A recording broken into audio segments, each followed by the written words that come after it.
Hi friends, இன்றைக்கி நம்ம இந்த வீடியோவில் பார்க்க போகிறது பொங்கலுக்கு செய்யக்கூடிய சிம்பிளான நீட்டான கிளீனிக் டிப்ஸை தாங்க. வீடியோ ஸ்கிப் பண்ணாமல் ஃபுல் வீடியோ பாருங்கள். பார்த்ததுக்கப்புறம் மறக்காமல் லைக் அண்ட் சப்ஸ்கிரைப் பண்ணுங்கள். Friends, welcome to விருந்தகம்.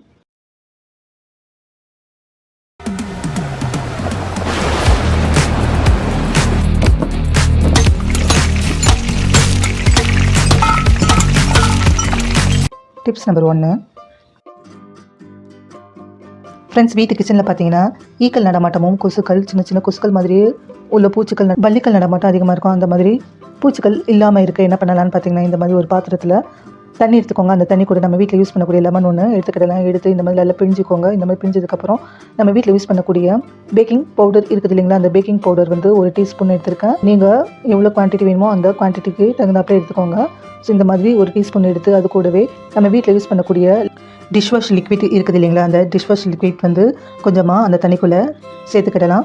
ஸோ இந்த மாதிரி சேர்த்துக்கோங்க. ஸோ அது கூடவே கற்பூரம் இருக்குது இல்லைங்களா, பெரிய கற்பூரமாக இருந்தால் 1 எடுத்துக்கிடலாம், சின்ன கற்பூரமாக இருந்தால் 2 எடுத்துக்கிடலாம். நான் இன்றைக்கி சின்ன கற்பூரம் 2 எடுத்துருக்கேன். ஸோ இந்த கற்பூர ஸ்மெல்லுக்கு வந்து பூச்சிகள் வந்து சீக்கிரம் வராது, அதனால் அந்த கற்பூரம் சேர்க்குறோம்.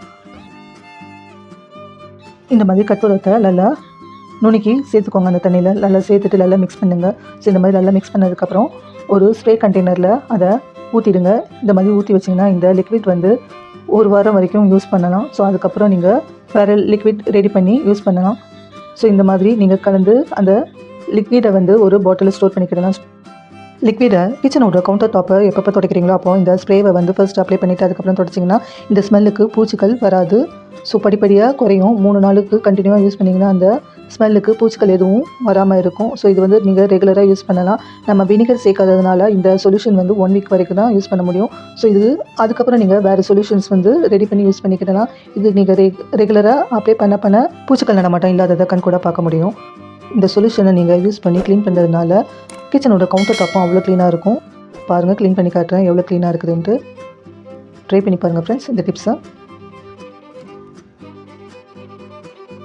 Tips number 2. ஃப்ரெண்ட்ஸ், இந்த மாதிரி ஒரு பவுலில் தேங்காய் எண்ணெய் எடுத்துக்கோங்க. இந்த தேங்காய் எண்ணெய் நம்ம எதுக்கு யூஸ் பண்ணுறோன்னு பார்த்தீங்கன்னா, நம்ம வீட்டில் உள்ள டோரோ சரி, வீட்டில் உள்ள கப்போர்டோ சரி, நாள் ஆக ஆக பார்த்திங்கன்னா அதோட ஷைனிங் தன்மையெல்லாம் குறைஞ்சி டல்னஸாக இருக்கும். ஸோ அந்த மாதிரி டோருக்கு வந்து ஷைனிங் கொடுக்கறதுக்கு நம்ம இந்த தேங்காய் எண்ணெயை தான் யூஸ் பண்ண போகிறோம். ஸோ பாருங்கள், இந்த மாதிரி டல்னஸான டோருக்கு தேங்காய் எண்ணெயை யூஸ் பண்ணி நீங்கள் எல்லா இடத்துலையும் அப்ளை பண்ணிங்கன்னா அந்த டோர் எல்லாமே ஷைனிங்காக இருக்கும்.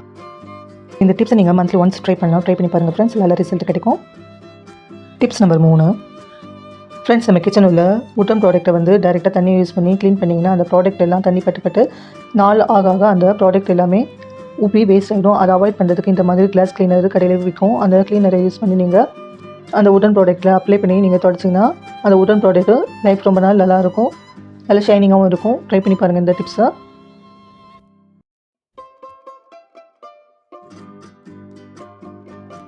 Tips number 4. ஃப்ரெண்ட்ஸ், இந்த மாதிரி வெள்ளி விளக்கு வாங்கும்போது அதோட மேல் பகுதி குறுக்கலாகவும் அதோட அடிப்பகுதி வந்து நல்லா அகலமாக இருக்கிற மாதிரி வாங்கணும். ஸோ அப்போ தான் நம்ம எண்ணெயை ஊற்றி விளக்கேற்றும் போது அந்த எண்ணெய் வந்து லீக் ஆகாமல் கீழே சிந்தாமல் அந்த அடிப்பகுதியில் செட்டில் ஆகும். Tips number 5. ஃப்ரெண்ட்ஸ், பொங்கலுக்கு கோலம் கலர் கலராக போடுவோம். அந்த கலர் பொடியை சின்னவங்க முதற்கொண்டு பெரியவங்க வரைக்கும் எவ்வளோ ஈஸியாக கலர் பொடியை போடலான்னு பார்த்தீங்கன்னா, நம்ம வீட்டில் யூஸ் பண்ணக்கூடிய இந்த மாதிரி டீ வடிகட்டி இருக்குது இல்லைங்களா, அந்த டீ வடிகட்டியில் கலர் பொடியை வச்சுட்டு ஈஸியாக ஷேக் பண்ணிங்கன்னா அந்த கலர் பொடி ஈவனாக ஸ்ப்ரெட் ஆகும், பார்க்கவும் அழகாக இருக்கும், ஈஸியாக கலரும் போட்ட மாதிரி இருக்கும். Simple idea. இந்த பொங்கலுக்கு இந்த டிப்ஸை ட்ரை பண்ணி பாருங்கள் friends. Tips number 6.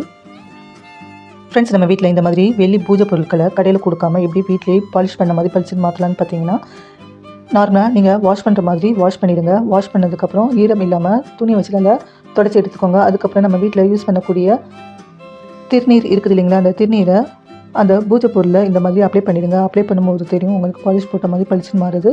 So simple tips. இந்த டிப்ஸை யூஸ் பண்ணி நீங்கள் கடையில் கொடுக்காம வீட்டில் ஈஸியாக பாலிஷ் போட்ட மாதிரி பளிச்சுன்னு மாற்றிக்கலாம். ட்ரை பண்ணி பாருங்கள் இந்த டிப்ஸை. பிடிச்சிருந்துச்சுன்னா மறக்காமல் லைக் பண்ணி சப்ஸ்கிரைப் பண்ணுங்கள் ஃப்ரெண்ட்ஸ்.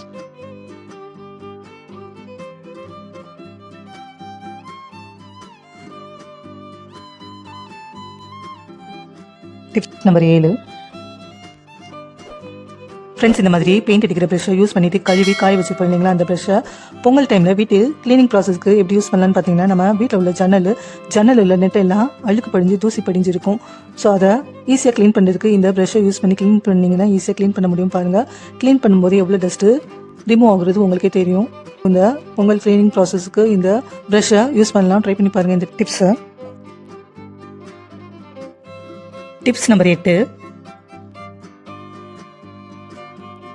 ஃப்ரெண்ட்ஸ், வீட்டில் ஒட்டடை அதிகம் சேராமல் இருக்க என்ன பண்ணலான்னு பார்த்தீங்கன்னா, இந்த மாதிரி 2 கற்பூரம் எடுத்துக்கிடலாம். இந்த கற்பூர ஸ்மெல்லுக்கு ஒட்டடை அதிகம் சேராது. அதுக்காக நான் இன்றைக்கி 2 கற்பூரம் எடுத்திருக்கேன். அது கூடவே ஒரு நாப்தலின் பால் எடுத்திருக்கேன். ஸோ இந்த நாப்தலின் பால் எதுக்குன்னு பார்த்தீங்கன்னா, இந்த ஸ்மெல்லுக்கு கரப்பாம்பூச்சி மற்ற பூச்சிகள் எதுவும் வராது.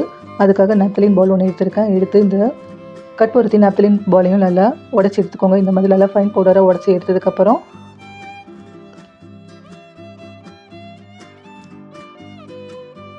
நம்ம எடுத்து வச்சுருக்கிற தண்ணியில் இந்த பவுடரை மிக்ஸ் பண்ணிக்கிறலாம். இந்த மாதிரி நல்லா மிக்ஸ் பண்ணி ஒரு ட்ரை கிளாத் எடுத்துக்கோங்க. அந்த ட்ரை கிளாத்தை அந்த தண்ணியில் நினச்சி நல்லா பிழிஞ்சு எடுத்துக்கோங்க. இந்த மாதிரி பிழிஞ்சு எடுத்ததுக்கப்புறம் நீங்கள் வீட்டில் யூஸ் பண்ணக்கூடிய ஒட்டடை கொம்பு இருக்குது இல்லைங்களா, அந்த ஒட்டடை கொம்பில் அந்த துணியை கட்டி விட்டுக்கிடலாம். இந்த மாதிரி கட்டி விட்டுக்கோங்க. கட்டி விட்டுட்டு அதுக்கப்புறம் நீங்கள் ஒட்டடை அடிச்சிங்கன்னா இந்த ஸ்மெல்லுக்கு ஒட்டடையும் அதிகம் சேராது, சிலந்தி மற்ற பூச்சிகள் எதுவும் வராமல் இருக்கும். வீடும் நல்ல வாசனையாக இருக்கும். சிம்பிள் ஐடியா, ட்ரை பண்ணி பாருங்கள்.